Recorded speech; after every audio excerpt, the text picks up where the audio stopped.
ready to get started. Hopefully everybody knows me. Lacey, Director of Maintenance. We've invited Henrico County Police Department to come in. It's been on schedule for a little while. They're going to go over an active shooter response really for our environment, for the senior living environment. So we've kind of gone over a little bit. I think they have a presentation to show, and then we'll have time for questions at the end. But I'll let these guys introduce themselves, and again, we'll be here for questions at the end, after the presentation.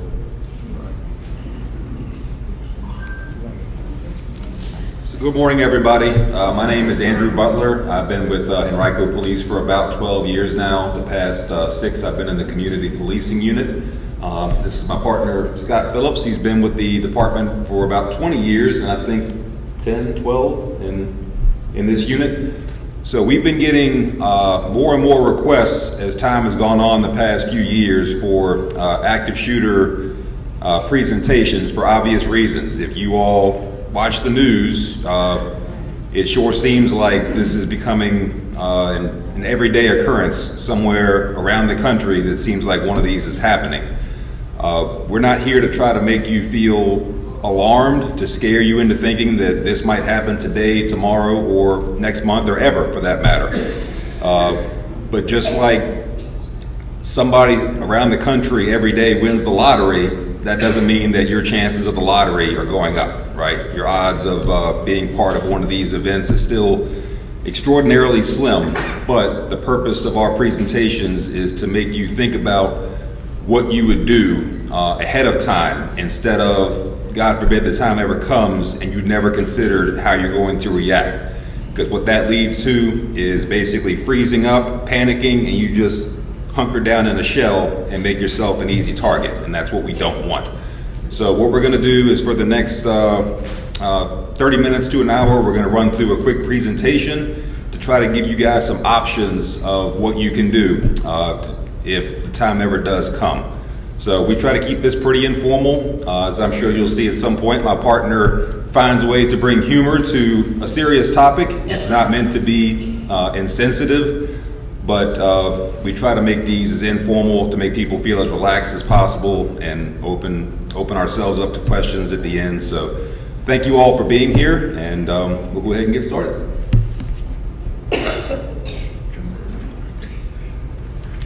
Couple quick housekeeping things.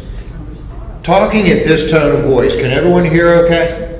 Yes. Okay. And you all understand that this is being what do we call it nowadays? Recorded. We don't say videotaped, right?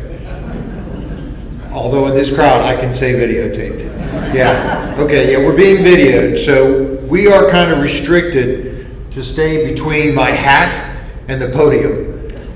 And then we've got this light here, which, if you see me squinting, it's just because of the light. But anyway, yeah, when questions come up, I think what we'll do is we'll probably just ask you to state your question, and then we'll probably come back to the podium and restate it so that the video recording, picks it up. Okay? So we're not being idiots. We're sort of speaking to two different audiences, only one of which is in the room. Make sense? Yes. Great.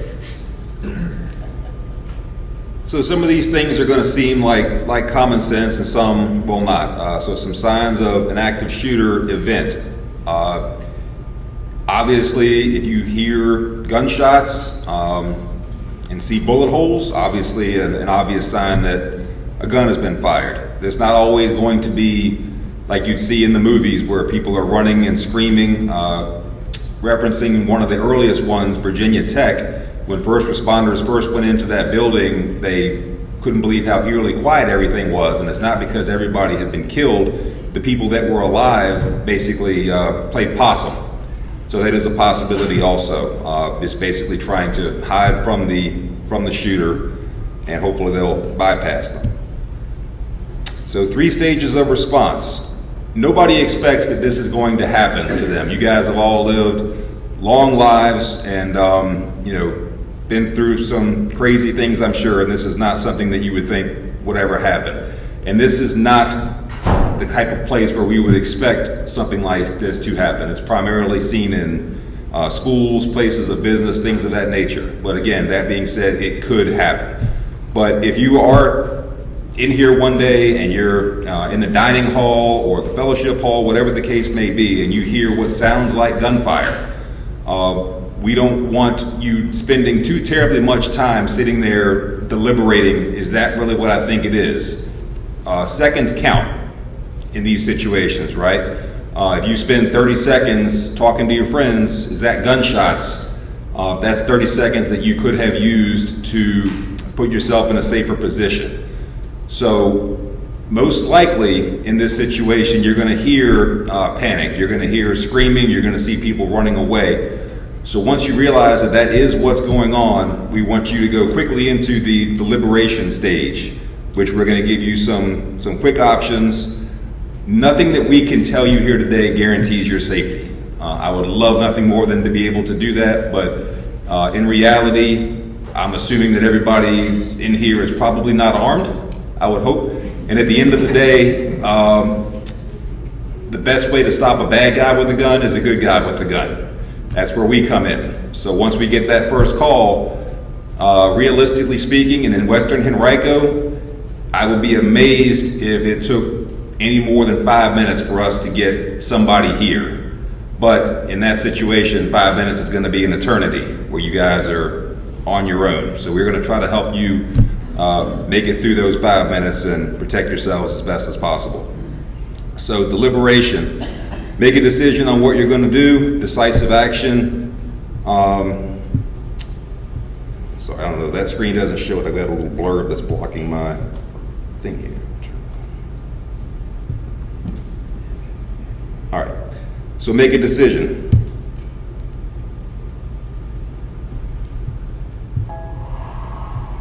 This may not work.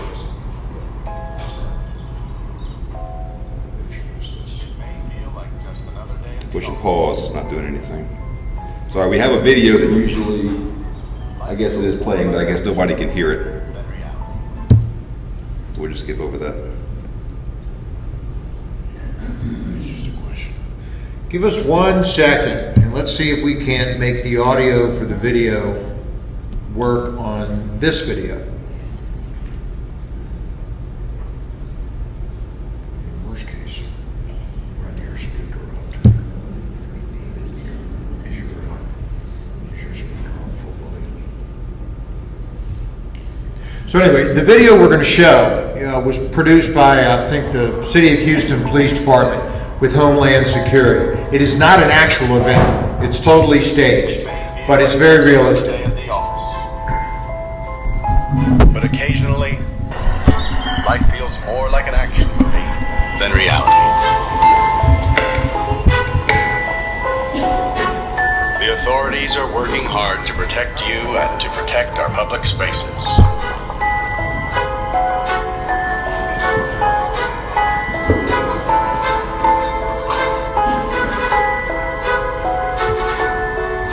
But sometimes, bad people do bad things. Their motivations are different. The warning signs may vary, but the devastating effects are the same. And unfortunately, you need to be prepared for the worst.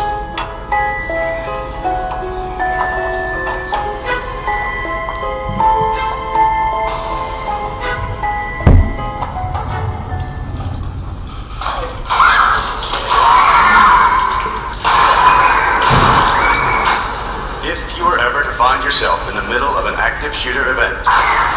Your survival may depend on whether or not you have a plan. The plan doesn't have to be complicated. There are 3 things you could do that make a difference. Run, hide, fight. First and foremost, if you can get out, do. Always try and escape or evacuate, even when others insist on staying. Encourage others to leave with you, but don't let them slow you down with indecision.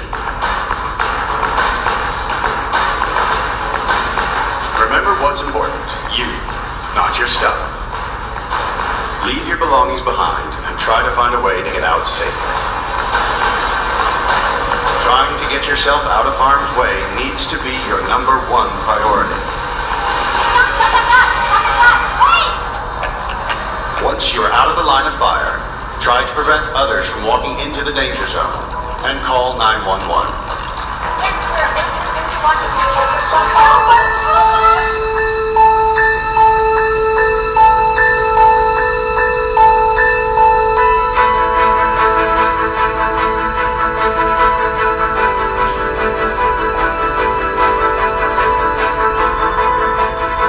If you can't get out safely, you need to find a place to hide.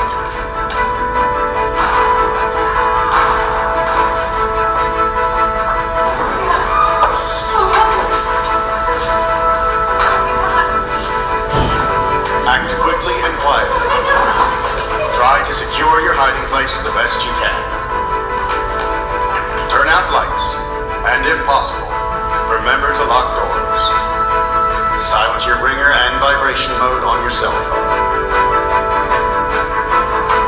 And if you can't find a safe room or closet, try to conceal yourself behind large objects that may protect you.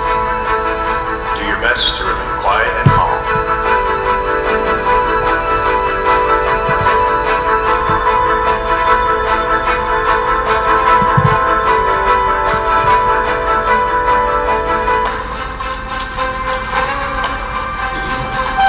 As a last resort, if your life is at risk, whether you are alone or working together as a group, fight. Act with aggression. Improvise weapons. Disarm him.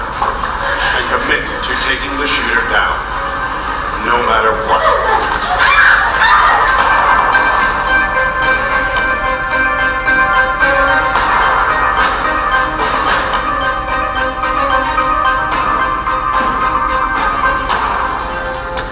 Try to be aware of your environment.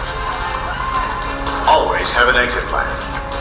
Know that in an incident like this, victims are generally chosen randomly. The event is unpredictable and may evolve quickly. The first responders on the scene are not there to evacuate or tend to the injured. They are well trained and are there to stop the shooter.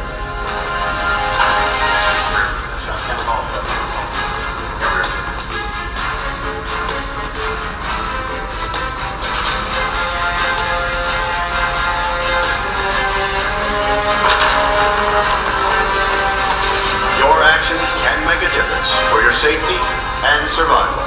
Be aware and be prepared.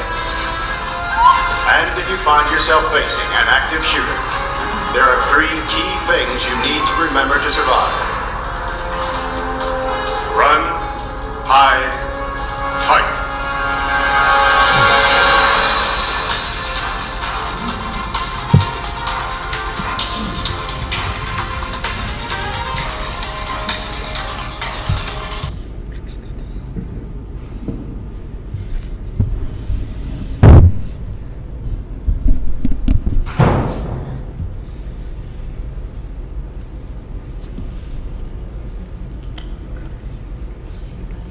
All right. So, sorry about the lackluster acting in the video, but it gets the point across. So as you could tell, that video is sort of geared more towards a workplace style environment, not totally realistic of what you might encounter here, but it's basically the same idea that somebody shows up with a gun, and their goal is not to take anybody hostage or make a list of demands. They're here to take out as many lives as possible. That's kind of the definition of an active shooter. Our response is geared totally different for that than any other style of call that we take. For hostages, things of that nature, we kind of tend to slow things down, try to calm the suspect down and try to bring them out peacefully. For an active shooter, time is lives. So the longer that person is allowed to continue moving along, the more lives are lost. So when we react to those, we're coming fast. It's going to be a lot of us, and it's not going to be a pretty sight, but we're coming to stop the threat. So once you've determined that there is a shooter somewhere on this campus, hopefully lots of people are going to be calling 911. If you can safely do so, grab your phone, call 911, and if you are able to get through, which hopefully you will be able to, the things that will help us better respond, let us know your location, basically the physical address. You say that I'm at Cedar Field Senior Living, is that what it's called? That I'm here, I'm on this side of the building. It would be helpful to know that if you're on the east side of the property or the west side, any little thing can help us. The location of the shooter. Are they in the dining hall? If you don't know, obviously don't make things up. But when you call 911, whether it be for a situation like this or a medical event, please keep in mind that our communications operators are going to ask you a lot of questions. Don't think that they're not going to send us until you've answered all 50 of their questions, right? As soon as you tell them that somebody's having a heart attack, there's somebody here with a gun, once we know where you are, we're going to get dispatched immediately. They're going to continue to ask you questions and give us updates as we're on the way. But don't, a lot of people get frustrated that they're being asked all these questions when their first instinct is, I don't want to answer these questions, just get the police here. Just understand that we are coming. Try to stay calm and answer the questions that they're asking you, because it helps us. So yes, the shooter's location within the building or on the campus, how many shooters, if you can tell, any physical descriptors. So we're coming into a building that has, I forget, 500 and some odd people on any given day. We don't know who our threat is, right? We might just be given that our shooter is a white male wearing khakis and a blue polo. If you walk around this place today, how many white guys are you going to see with khakis and a blue polo? So the more detail that we can be given, the better. Stay on the line when you call 911. If you can do so safely, if the shooter is not in a position where they might hear you talking, we would appreciate you staying on the phone. They'll always be listening. And again, the more information we can get, the better. Who here has gotten into texting? Okay. Who thinks that you text 911, do we get that information? Does that go anywhere? Some places. Okay, Henrico does. So if you're in a situation where you can't talk safely on the phone and you pull out your phone and you text 911, somebody in our emergency center, communication center does get that. Anytime you call or text 911, you basically have consented, or the cell phone companies have consented with emergency departments that we can ping your phone. If you call non-emergency, we can't do that. But if you call 911, we can triangulate the position of your phone to tell where you are, to within about 100 feet-ish. So it's pretty close. So yeah, if you can, give us as much information as we can so we can better react to what we have once we get here.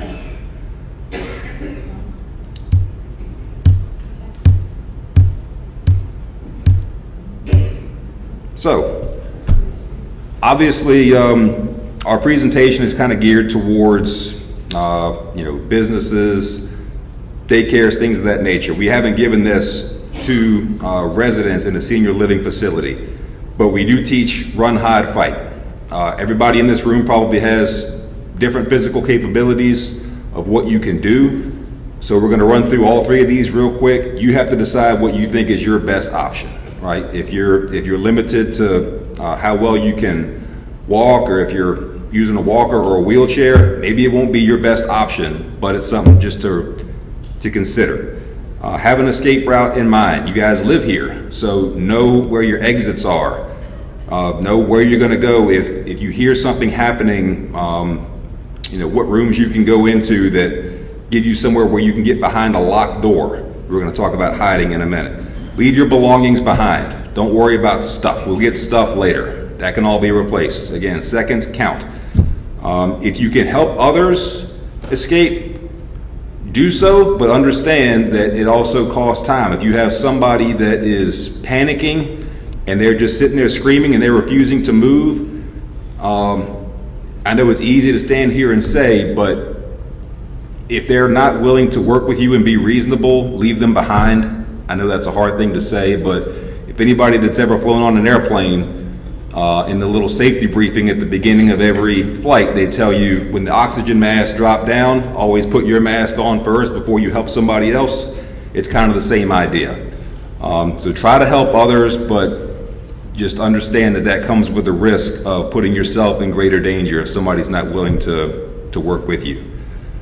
Try to stop other people from coming into the danger area. Some people might not realize that there's somebody around with a gun. So if you come across others that are walking into a dangerous area, try to encourage them to go obviously the opposite way. If you see us running in one direction, generally a good idea to go the other way.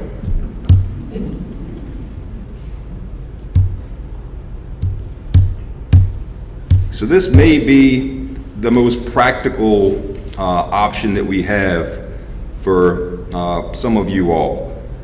So in all the active shooters, going back as far as Columbine, which I think was 1997, there are only, I think, 2 instances where the shooter has breached a locked door to go in to commit their acts. Typically what they see, they realize that their time is limited. They know that we're coming and they're trying to attack easy targets. So if there's 30 of you guys that, decide to go into one of these rooms here with a locked door, and the shooter comes up and jiggles the door and it's locked, and especially if he doesn't hear anything, he's not going to spend too much time trying to break through a locked door. He's going to keep on going down the hallways until he can find easy targets. So if you're in a situation, whether you're in your room or you're in the dining hall and you hear shots outside, if you can get to your door and lock it, and ideally not only lock it but barricade it with something in your room, and I know it's easy for me to say, but if there's something that you can push up against the door to give an extra layer of protection from them coming in, that's great. Turn out the lights in the room that you're in. You want to create an environment where he thinks that nobody's in there and he's going to keep on going. Try to hide yourself to where if you can't lock, if there's a glass on the door and they can see into the room, if they're able to peek in, don't be sitting somewhere where they can see you. Try to hide over in the corner. A lot of that is highly stressed in teaching students at schools. When we go through and teach this stuff at public schools, they teach lock and hide. Basically, the teachers cut out the lights in the room, they draw the blinds, they lock the door, they barricade the door, the students go over and hide in the corner, and unfortunately, we're in a world now where kids have this drilled into their heads from the time they enter kindergarten, basically, for how to react. But unfortunately, that's the world that we live in, and again, you guys are kind of in the same boat. At least think about how you're going to react if this time ever does come. Try to silence your phones if at all possible. Again, turn your lights out. Don't restrict options for your movement. And again, stay quiet. Call 911 if at all possible.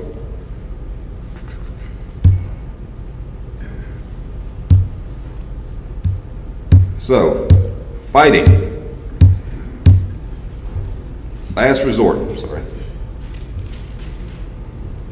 So, let's say that, you hear what sounds like gunshots outside. You're not able to get up quick enough to lock a door. You're in the dining hall, whatever the case may be. There's nowhere to run, right? The threat is here. It's any given second now, you could be a target.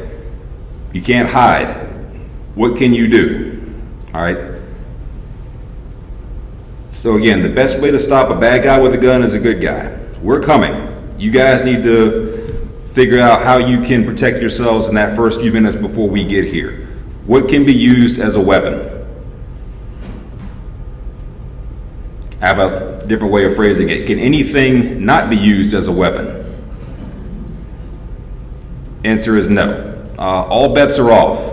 This person has come in here with one goal in mind, to take your life or your friend's life, as many lives as possible. And It's up to you guys to do what you have to do to try to stop them until we get here and stop them. So if you're in this room right now, we've given these speeches at churches before, and usually the reference that I give is if you're sitting in the pew at church and you're surrounded by Bibles and hymnals, can those be used as weapons? Yeah. Throw the Bible. God will forgive you, I promise. But in this room, chairs, microphones, coffee mugs, any decorations that you have in your room, if you're in the dining hall, plates, knives, if you take your knife that you're eating dinner with and you stab the guy in the side because he's trying to shoot people, am I going to lock you up for that? No. You're doing what you have to do to survive. Most of you all are probably peaceful people who think after all this time of living life that you never had to use violence against somebody, and it's an unnatural thought to have to do that, but it's necessary, right? You do what you have to do to protect yourself and the people around you. So all bets are off. Do what you have to do until we can get here. There's no such thing as a fair fight. So at the end of the day, they're trying to kill you. I'm not giving you an all-out blessing to kill them, but you do what you need to do to stop them, to stop the threat, because that's what we're going to do when we get here. We're not here to negotiate or anything of that nature. We're here to stop the threat, and you guys have the absolute right to protect yourselves.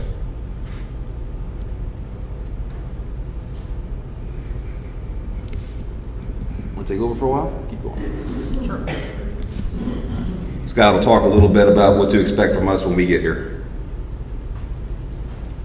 Which is what the slide says, right? Okay. Police arrive, and we're aware that there's some sort of emergency situation. Do we really know who the good guy is versus the bad guy? Probably not, right? Is anyone potentially capable of doing a mass casualty event? Is it restricted to gender, race, age?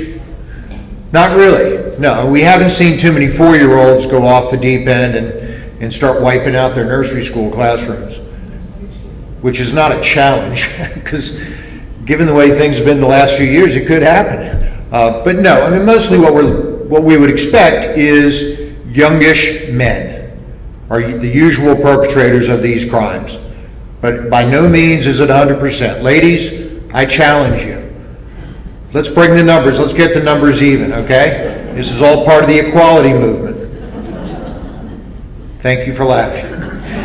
If you didn't laugh, I was in big trouble. So anyway, we get here, we don't know what we're faced with. When we're coming in, we are not forming up outside and putting together a big plan. If you follow the news, you heard about the Uvalde, Texas incident, where police got all kinds of confused. We had multiple agencies responding, and we ended up in kind of a stalemate, okay? In Henrico, we trained specifically for this. We know that if we put out the announcement that we think we have an active shooter situation, we're getting response from all over the place. And we have had what we thought could possibly be active shooter situations in the county over the last 10, 12 years. And what we see in the way of response is we get a bunch of our guys, plainly dressed as police officers, maybe not quite so clearly dressed as police officers. We get Richmond officers, because a lot of Richmond officers live in Henrico, and they're going to hear the broadcast announcement. They'll come and help. Hanover will come and help. Chesterfield, who also has officers that live over here, or maybe have come over here to go to court or something, they'll show up. FBI shows up. Homeland Security shows up. DEA shows up. You understand where I'm going with this? Okay, so there's a whole lot of folks. Not everybody's going to come walking in dressed like Officer Butler here. Okay? But we're all going to have guns, and we're all going to have the same intent, which is to find the person doing the harm and stop them from doing harm.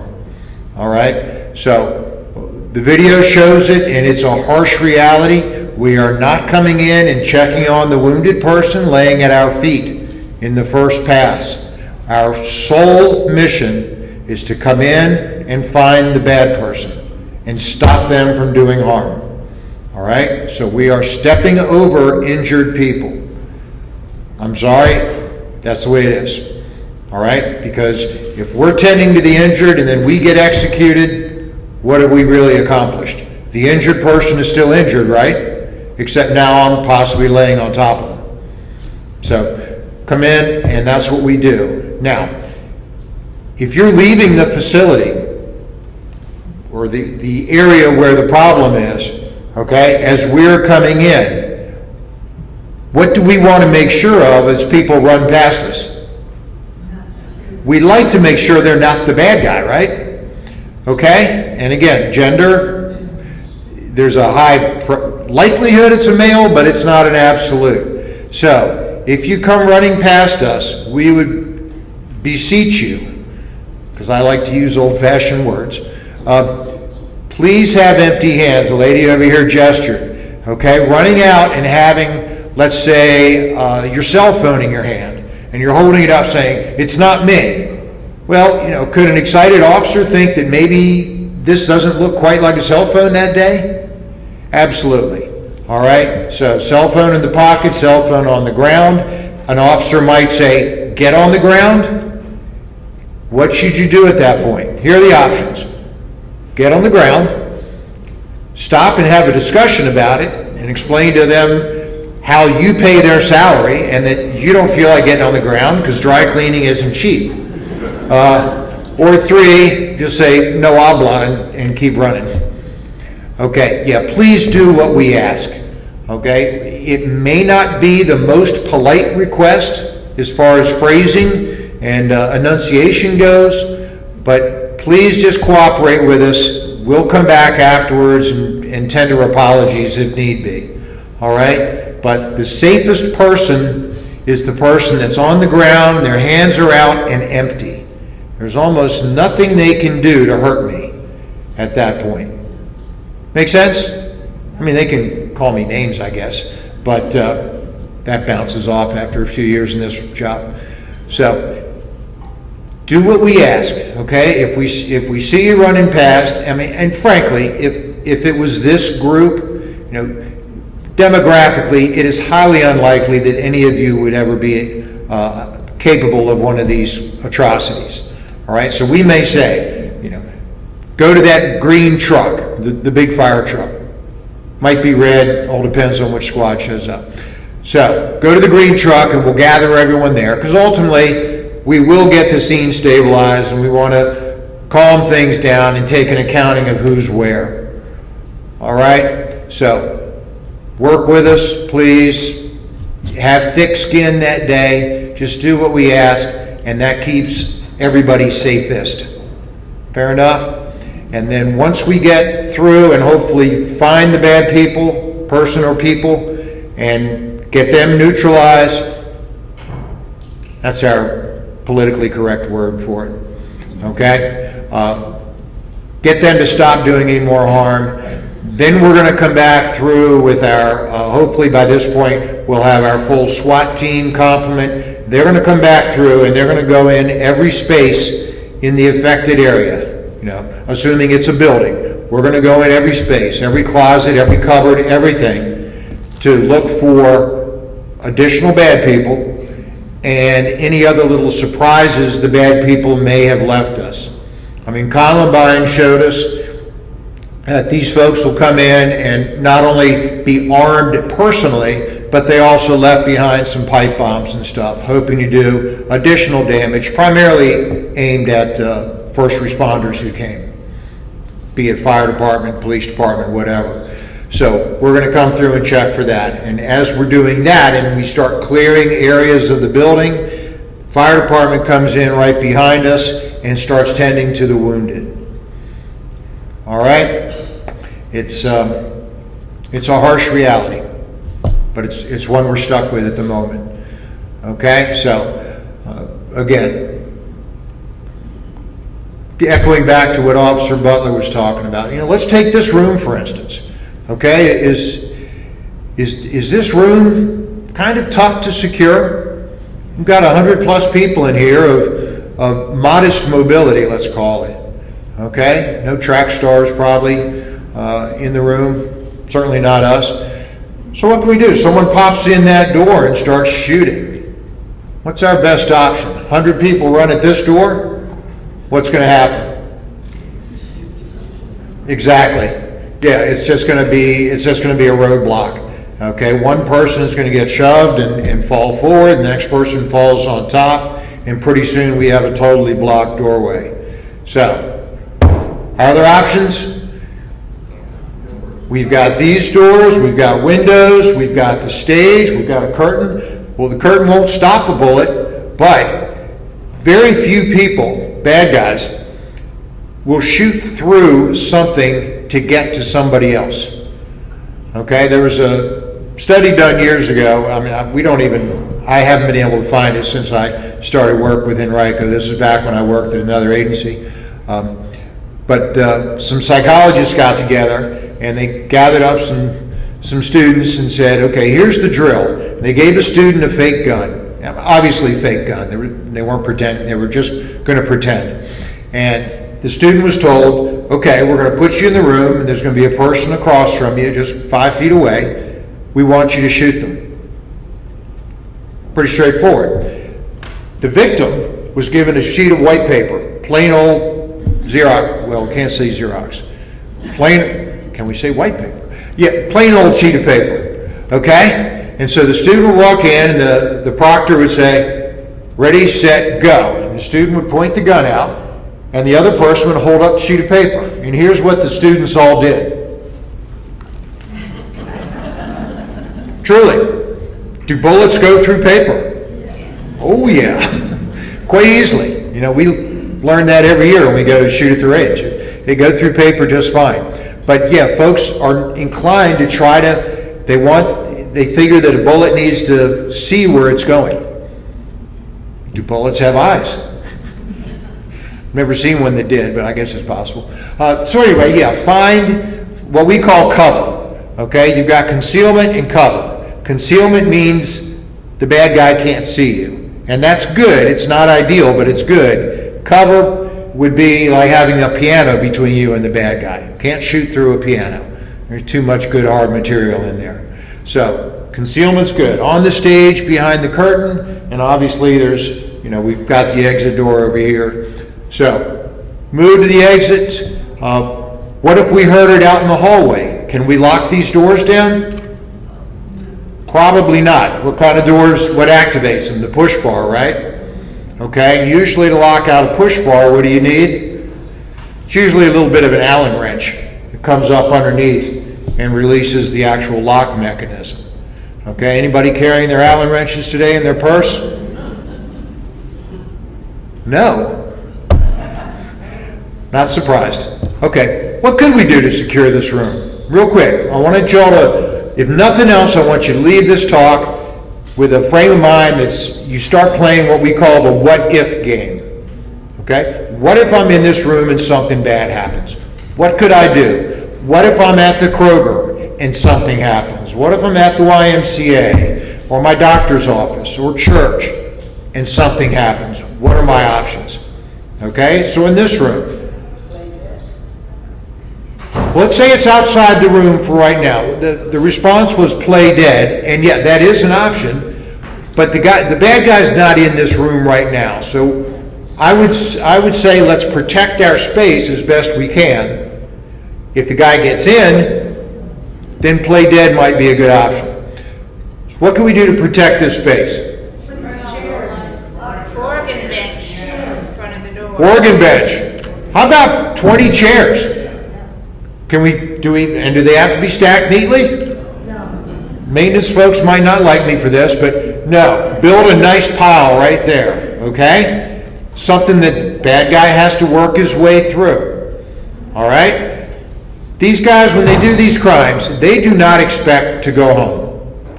50% of them, it's about 50% right now of the primary cases that we've studied, the shooter commits suicide at the end of the event. When capture is imminent, they commit suicide. Okay? Are they brave people to begin with? No, absolutely not. They usually have mental health issues, and they are not brave, forthcoming people. So they take an easy way out and either kill themselves or they expect us to do it for them. Okay? So let's just make it difficult. Pile chairs in front of the door, the tables, the organ bench was mentioned, the podium. Officer Butler, if he's not paying attention, we'll throw him over there too. Okay? Anything and everything. Zero rules, make it more difficult to preserve your life and safety. Fair enough? Okay. So, how are we doing? 10:30. Yeah, so that's 40 minutes. So, calmness is critical. Level-headed thinking is critical. Okay, in the video, if you could see, there was the one woman who just cowered in the corner, panicking. Okay, that's very real.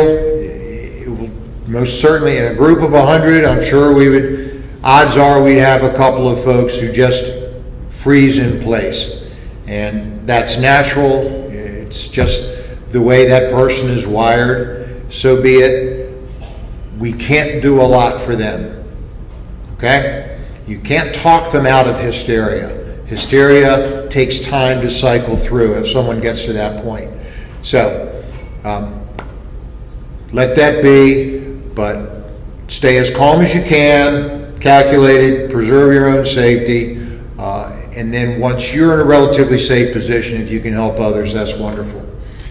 Okay? So, if you end up in a room that you have locked away and maybe barricaded the door and everything else, when we come through on our second, what we consider the second clearing of the space, the first time will be kind of cursory. We're out here, we're going to have guns in our hands, and we're looking for bad guys. Once we think we have the bad guys taken care of, we'll come back through, and we're going to try to get entrance to any place where a person could be hiding. Okay? So, I see this room in the back corner here. It looks like maybe it's a good-sized closet. Not sure. It doesn't say exit on it, so I'm assuming it's a closed space. If you're locked away in a closet, what's the key symbol or signal that you can open the door? Is it knock, knock, knock, police, open the door? Can bad guys say that as well as I can? Absolutely. Is there some secret police word that we have that, blueberry pie, that tells you that it's the good guys and not the bad guy? We don't have that word. You may have it within your own environment here. If you guys wanted to put together a safe word type thing, that would be wonderful. What we're going to do is when we come in and we're doing the second clearing of the space, is we're going to try to find the person in charge of maintenance or facilities. We're going to try to find the executive director or the general manager of the facility, somebody who has pass keys, all right? And get them to come with us. And we pound on the door and we'll say, this is Henrico Police. We are opening the door now. Okay? We will open the door. Make sense? Yeah.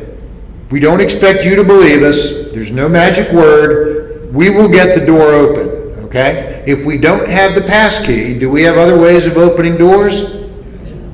You bet. Yeah, fire department has truckloads of all kinds of fancy pry bars and such. We'll get the doors open, but unless you're absolutely confident that it's the good guys who want you to unsecure your space, assume it's the bad guys. The good guys will get in when we're ready. Okie doke? Okay, that's a big one. And then we would like to, I think the last bullet here on the screen tells you, we do want to reunify people with their groups or with their loved ones. We do want to gather names and everything. And ultimately, this is a crime. This is something that's going to have an extensive amount of investigation. And we want to speak with everyone and know what they experienced. And also, we always come back on the mass casualty events. We always do a bunch of studies about them. We're trying to gather more information so that we can make people safer, make ourselves safer in responding, and make potential victims safer as they go through their days. So, real simple. Run, hide, fight. Okay? Simplicity is key here. This is not a time to generate complex hierarchical thinking. Okay? If you can run, get away from the danger, that's ideal. If you can't, hide and wait it out. And if there's no good way to hide, commit to fight. And the rules of the fight are we don't go after which part of the bad guy's body. What's off limits? Thank you very much. What are, staying with my simplicity theme, what are the best ways to disable a gentleman attacker? Okay, there's two key targets. Upstairs, eyeballs. Downstairs, we know, we all know the anatomy well enough by now. Very simple. Okay, eyeballs are great. It's very, very difficult to shoot a gun well when you can't see. And I mean, even if the eyeball is still in place, which doesn't have to be, if it's scratched at all, I mean, I don't know about you all. Anyone ever had a nice little scratch on the eye? Okay, I got scratched once. I got just a prick with a pine needle, and I'm just slightly allergic to pine. Most painful thing in my life. I've lost count of how many bones and everything else. Nothing compares to that silly little pine needle in the eyeball. Okay? So, I'm not saying go out and find a pine bough and start whacking the guy in the face, but go for the eyes, go for the groin. Those are disabling, at least temporarily, and then you can revert back to getting away. All right, the run, hide, fight is the overall program. Can you move back and forth between those different steps? Absolutely, yeah. If you can get the guy down and out of commission for a few minutes and then generate distance away from him, that's fine, okay? I'm assuming that probably no one in this crowd runs around with heavy-duty zip ties or handcuffs on their belt, right? Not everybody said no. It's kind of interesting. Okay, if you don't have a good way to restrain them, use that and go back to run or go back to hide because you've used one of the others. You can go back and forth between these things. They're not absolutes. That's it. Okay. At this point, stop yapping for a minute. How about questions? And at first, we'll ask the question to be maybe leaning towards the active shooter program, and then when we exhaust those questions, we can go into more general questions. I do a little bit of marriage counseling, totally amateur. I'm an expert on raising other people's children because that's 80% of what we actually get asked to do at work. So, okay, yes ma'am in the yellow. Is Cedarfield administration aware of any resident here who owns a gun? Question is Cedarfield administration aware of any residents owning firearms? And I cannot answer that because I have no idea. Yeah, and I can verify this with Amy, but I am unaware of anybody owning a firearm at Cedarfield, so I don't think there's any resident that owns one that I'm aware of. Yeah, right. I've only been here for a year. Okay, and then ma'am in the black and white. Suppose you have a pet trying to keep an animal quiet. Okay, she said, suppose you have a pet, how do you keep the animal quiet in face of a problem? Don't worry about it. Okay? I haven't heard of any situations where bad guys particularly targeted pets.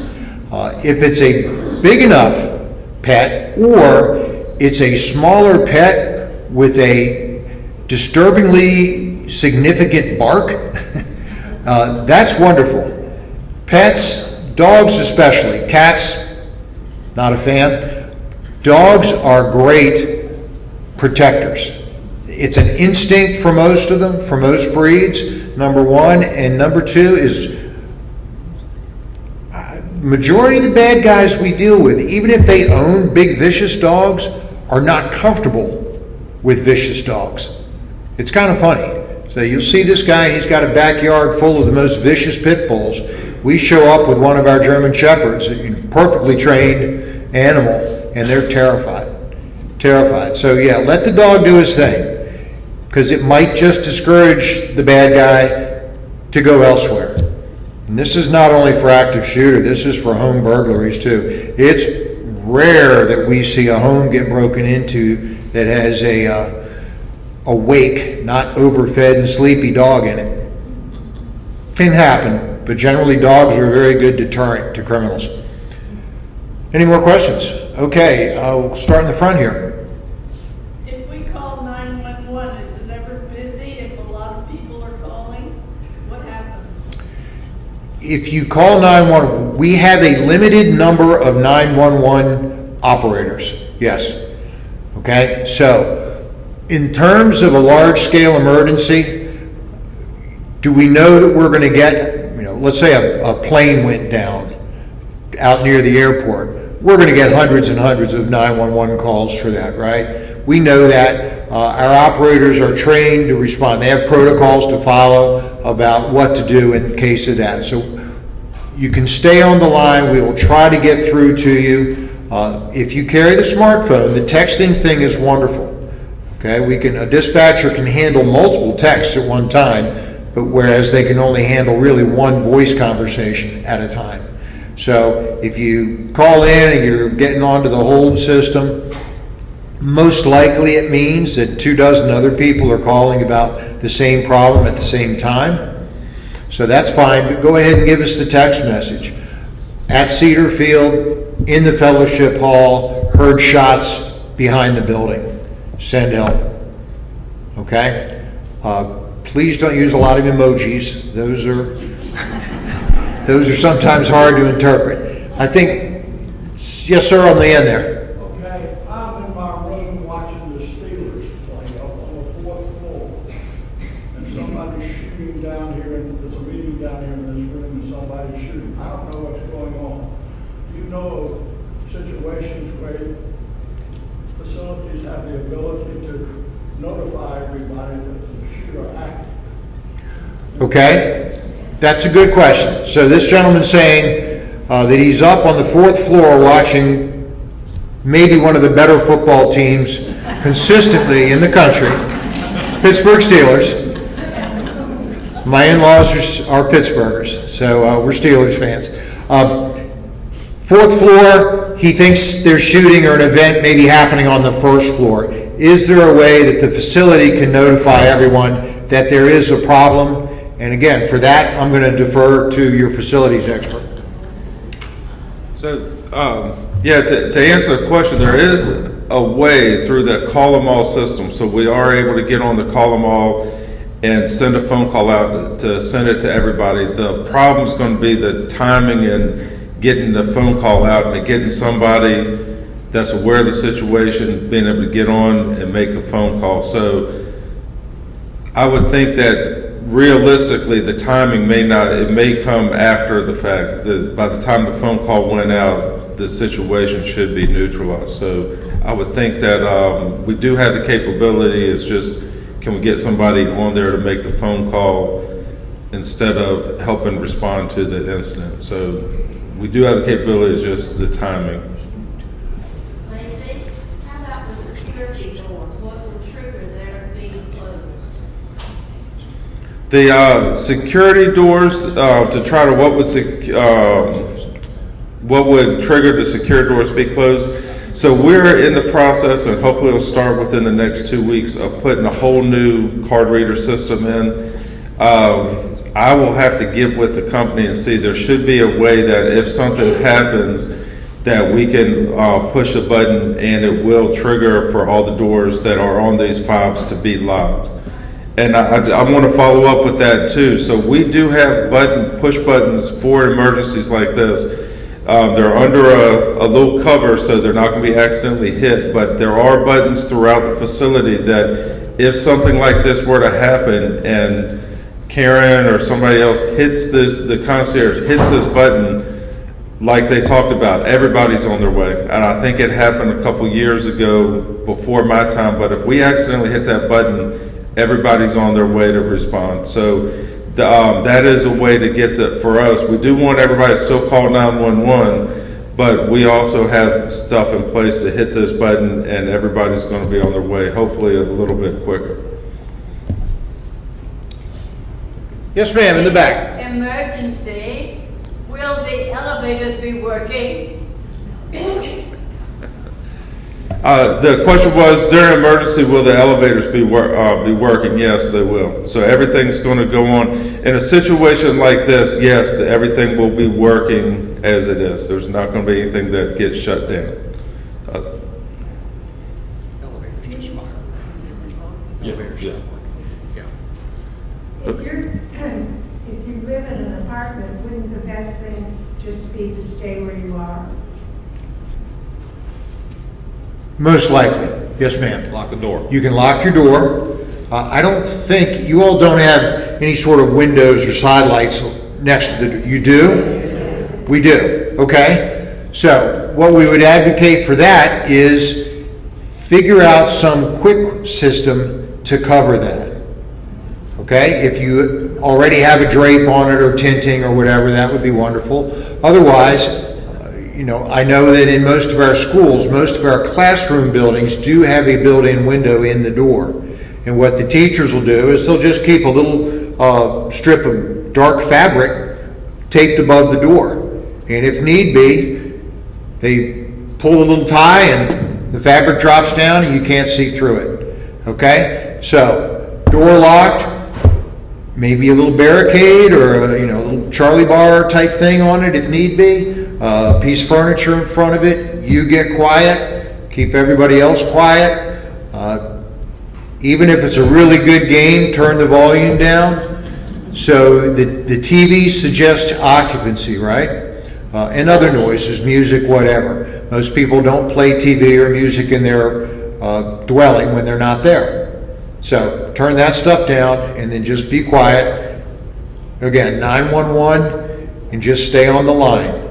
Again, Officer Butler mentioned it. Through triangulation, if you're in Henrico County, we can usually get to within 50 to 100 feet of a phone that's connected to 911. Okay, a cell phone. Obviously a landline, it automatically indicates in our system where that phone is. All right, so cell phones 50 to 100 feet. We'll find you, so just hunker down. Yes, ma'am. I live on the first floor and have an exit outside. Should I stay in my apartment and hide, or should I get outside? Not knowing what's outside your exit. Like, for instance, does it exit 15 feet and I'm in the woods? That would be a great option. It's 200 feet to the woods across a wide open field. That is a less good option. You're much more exposed. So in that situation, I would say you're probably better securing yourself in place, than trying to cover a bunch of distance outside, especially if you're not certain where the threat is. You've heard pop, pop, pop. Is it in the hall? Is it outside? I mean, the sound of gunfire, you'd be amazed when we get calls about gunshots going off. We have, which happens regularly in our line of work. We show up and we find out that, well, the person said it was definitely coming from this end of their apartment complex, when in fact it was coming from the neighborhood on the opposite end, but it was reflecting off of another building. So it's very hard to determine really where things are. So unless you're certain there's a threat in your hallway coming to your door, in that case, get out the back door.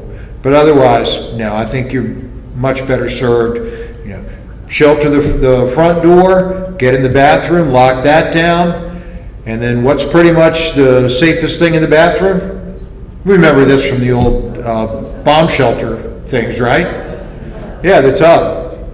Anybody have do we still have metal tubs? We do have metal tubs, awesome. Not just the little fiberglass shell things. Okay, yeah, tubs are pretty good resistance to a lot of projectiles, except things that come from above. But, yes ma'am, in the red. I'm unfamiliar with texting 911. If we text you, we just put in 911 on our text and it'll go through? Yes ma'am. And then if it goes through to you, would you be notifying Cedarfield to put down barriers and to get emergency in place? Do you get back to? If you texted 911, would we in turn call Cedarfield and ask them to put up some sort of barrier? Well, we have the fire doors, for example, they can activate. If you get back to them, do you get back to them, is my question. It is unlikely that we would take a citizen's call at the 911 center and then turn around and contact the complex about it if we thought it was a time-sensitive, hazardous situation. Okay? So they have no protections from the fire doors and the barricades? Well, the problem, if you'll go with me on this, is do we know exactly what the problem is that we're trying to protect people against? And if we don't know that, then the county's not in a position to call Cedarfield and tell them what to do. Until we have officers on scene that look and say, okay, this is what we've got, then we're not in a position to dictate what safety measures the complex should take. There's too many unknowns.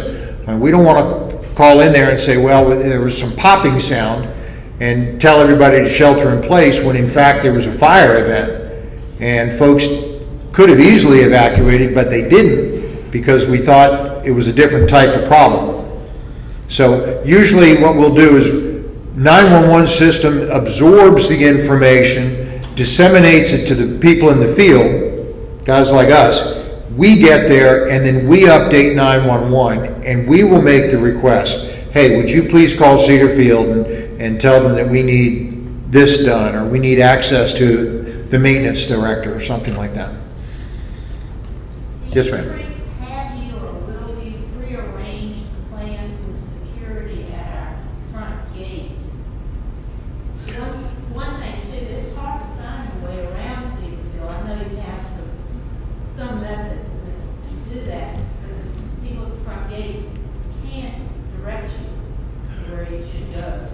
The people at her question was, do we have a way basically of coordinating with security folks at your front gate to either help direct us or at least not to hinder us to get in? And the answer to that is, yeah, the first guy who gets here is going to pull up to that gate and say, we're going to have blue lights on and sirens, or red lights if we're a fire truck. And they're going to know it's an emergency. So they're trained, I'm certain they're trained to be cooperative. And then as far as finding things, we have excellent mapping software. I mean, if you notice officers riding down the street, it seems like maybe we always have our nose buried in that computer. And the fact is we do. That's a significant source of information for us, both through us requesting and us gaining. But we have excellent mapping software of the whole county, so we can key right in on addresses. Plus, when the call comes out, our system actually puts a nice big blue dot right on where we need to go. Okay? And then we can zoom in on that map and we'll find our way around. We're not, you got something? Yeah, just real quick to add to that, understand what I said earlier about seconds being important in this, right? Every second counts. So if I'm the first officer on scene, if I stop at that guard shack, it might be for a couple seconds, and if they have quick information that they can give me, like, drive around to the back of the campus, okay, I'll take that, but I'm not going to sit there for 30, 45 seconds waiting for, drive around, park over here, walk down this hallway. We don't have time for that. I'm going to get my car up here as quickly as possible. If somebody's still actively firing, I'm going to follow my ears to try to go towards wherever I hear the shots coming from. So yeah, if we do stop to talk to the person at the guard shack, it's going to be very, very quick. If they can give me something to help me get at least to the right side of the property, that's helpful. but we can't spend, too much time sitting 3 football fields away when the threat is here, if that makes sense. Yes, ma'am. I live in a cottage, and I would be interested to know if we would be informed that there's an active shooter here, because it's very likely that the shooter would escape the building and maybe run toward the cottages as well. Correct? So the question is, if you live in a cottage, there's the potential that the shooter could leave the main building and make their way over to where you live in the cottage? Oh, would you be informed? Yes.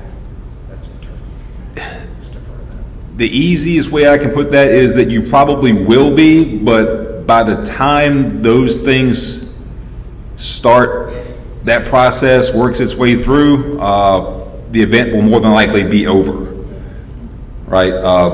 Again, where you guys are in Western Henrico, by the time we get that call, probably within the first 5 minutes, we're going to have officers on scene. Ideally, I would think maybe 2 or 3 minutes. So from the time the first bullet is fired, you have people that need to be in place to implement whatever system notifies you all. They're going to be scared also. They have to get to a position where they can send that message out. Is that going to happen immediately in the first 10 seconds to where they would notify you? Quite honestly, it's not very likely. So if you were to get a notification, it's probably going to be 5 to 10 minutes into the event, where I can almost guarantee you that if we're responding to it, the event's probably going to be over by the time you get that notification. I can't guarantee anything. Ideally, that would be perfect, that the gun goes off and then 15 seconds later you're getting a notification that there's a gunman here, but it's probably not going to go that smoothly in reality. Does that make sense? Doesn't make me feel very safe. Yeah, there's no perfect solution to any of this. It's just, there's no standard solution that I can guarantee your safety. If you hear something that doesn't seem right, best I can tell you, if you're in your cottage and you're safe, stay there. Close the door, lock it, turn the lights off, and just sit tight until you hear otherwise. But don't rely exclusively on getting a message that there's an active threat somewhere on the campus. If you hear gunshots, assume that it's gunshots until you can verify otherwise. You have anything to add to that? About notification? If we've had a bunch of questions now, all kind of keying around the same thing. Is there a central notification system to all residents of issues within the complex? And it doesn't sound as if there's a real formalized system for it at this point. Is that fair to say? Our system is the call them all system. So that's the one that it takes a person to get on the phone and call everybody. So it is a system that takes a little while to develop. Individual calls to each resident? No, it's a mass calling. It's a mass calling from everybody on the system. Okay, so there is a system in place. If you don't feel it's adequate, I'd say that's time for your safety committee, if there is a resident safety committee, to meet with management and say, we're not comfortable with this. Can we look at other options or improvements? Okay, nothing says the system that's in place right now, if you're not comfortable that it's adequate, let's see if we can change that. All right? Who here has a landline? Good chunk of you still? So I can't speak specifically to how this system works because it's something that's handled through our communications department. I do know that in addition to the system that Cedarfield has, the county has a callback system that I think I've seen used twice in my 12 years working in the West End. We had a situation, armed robbery happened at the Dollar Tree at Patterson and Starling, not far from here. And the guy took off running into the neighborhood behind the store after he robbed them. So we had, the plane was up, we had 50 officers all going through these neighborhoods. We assumed that he was still somewhere close by, that he was armed and that he posed an active threat to the community. And our communications department was able to do some type of geo-fencing that sent a phone call out to, an automated phone call out to all these, I believe mostly landlines, all throughout the Farmington community. People's phones were going off at 11:30 at night to let them know to stay inside. But like I said before, that phone call went out probably about 20 minutes after the robbery, right? It's not something that's going to happen instantaneously. So again, it's not something that you should exclusively rely on. Yes, ma'am. The phone systems here, some of our house phone is connected to Comcast somehow. And then I found out recently, you can't use it like a landline phone. It's not considered a landline phone. And I'm at a loss as to how to handle that, and I haven't called Comcast to find out yet. The VoIP, Yeah, I'd be lying if I told you that I knew how all that stuff worked either, to be honest with you. it works through, it does not work through a tip in the house, it works through the Wi-Fi system that Okay. you contract for with Comcast. Okay. And that's, what it doesn't do may alarm everybody here, I don't know. Well, yeah, the good news is that as time goes on, we are trying to keep up with technology, and technology does have its drawbacks, but as a general rule, the more advanced we get, the better systems tend to work. So I would think that Verizon or Comcast, if they're going to go away from a landline system to a Wi-Fi system, that it at least has the same or better capabilities than the old landline style systems, I would think. Comcast has changed. Yeah. I don't know anything about Verizon, we were told we couldn't get Verizon. So you never know what somebody's been told as to how they look at it. Yeah. Could you please summarize what she was asking or telling? So my understanding, ma'am, of your question was that you have Comcast and it's set up as a landline, but it's not a landline? That's right. Okay. And it doesn't work the same way a landline phone works. And I'm at a loss as to find out why or what's going on. And you can call Comcast and ask them that. I have not done that yet. Okay. So I think her concern was that she is signed up for what is treated as a landline, but it's not actually a landline. It's handled now through wireless internet. So yeah, everything seems to be moving towards digital stuff and away from hard lines. And I would think that overall that's a better system. But then again, if, in the doomsday scenario, if towers go down, then we might be in trouble, but Yes, you do not have telephone if Wi-Fi system goes down. Overall Comcast, like it did a few weeks ago, we had no telephone. Yeah. Except for our one cell phone. well, I And do. electricity goes out, it goes down. Okay. Well, I think it's a whole different set of rules. You can take a cell phone that does not have a phone number attached to it, just a random phone that is 15 years old. If you can power that phone on and dial 911, it doesn't matter if it's not attached to a particular phone number. So you might try to call a family member and the phone is not going to go through because there's no service attached to it. But as long as that phone gets a signal from anywhere, it doesn't have to be from a Verizon tower or AT&T. If it can pick up a signal and you call 911, that call will go through. And it wouldn't be a bad idea if you have one sitting on your desk that's plug it in every few days, make sure the battery is still charged. Yep, I agree. Yeah, it's always a good idea to have some type of phone available to you for emergencies. We deal with that a lot, where parents will give their young children an old broken phone for them to play with. and somehow or another they just start pushing buttons and they wind up putting it in emergency mode, they call 911 and we have to go out there and make sure everything's okay. So yeah, technology through all of its headaches is a good thing. I'm 39 years old and I get frustrated with new technology, but in the grand scheme of things, I try to look at it as that people that are smarter than me are trying to work to make things better, even if it sometimes makes it more complicated. So we all have to adapt with the times. Okay, folks, we were asked to go for about an hour. It's actually about an hour and 15 now. It's 12:45. So anyone who wants to leave, please feel free. We won't be the least bit insulted. Thanks for coming. And anyone who wants to stay, if there's additional questions, we'll stay till there aren't any additional questions. Okay, so thank you very much. Have a good day.